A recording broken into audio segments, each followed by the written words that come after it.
अभिनेता श्रेयस तळपदेबाबत एक मोठी धक्कादायक बातमी समोर येत आहे. श्रेयस तळपदे हा मराठी तसेच हिंदी सिनेसृष्टीतील एक खूप उत्कृष्ट अभिनेता आहे. मात्र त्याच्या चाहत्यांसाठी एक धक्कादायक बातमी समोर येत आहे. उत्तर प्रदेशातील मणिपूर जिल्ह्यात श्रेयस तळपदे आणि इतर 12 जणांविरुद्ध FIR दाखल करण्यात आला आहे. या सर्वांवर गुंतवणुकीशी संबंधित घोटाळा केल्याचा आरोप आहे. या प्रकरणी भोगाव पोलीस ठाण्यात हा गुन्हा दाखल करण्यात आला आहे.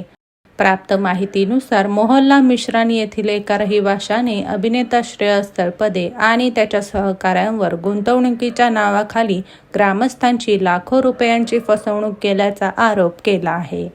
तक्रारीमध्ये असं म्हटलं आहे की श्रेयस तळपदेने त्याच्या सहकाऱ्यांसह मोहल्ला मिश्रान येथील मुंबई बँकेच्या शाखेत गुंतवणूक योजनेच्या नावाखाली ग्रामस्थांची लाखो रुपयांची फसवणूक केली आहे. या बाबतीत पोलीस अधिक तपास करत आहेत. मात्र श्रेयस किंवा त्याच्या टीमकडून अजून काहीही प्रतिक्रिया देण्यात आलेली नाही.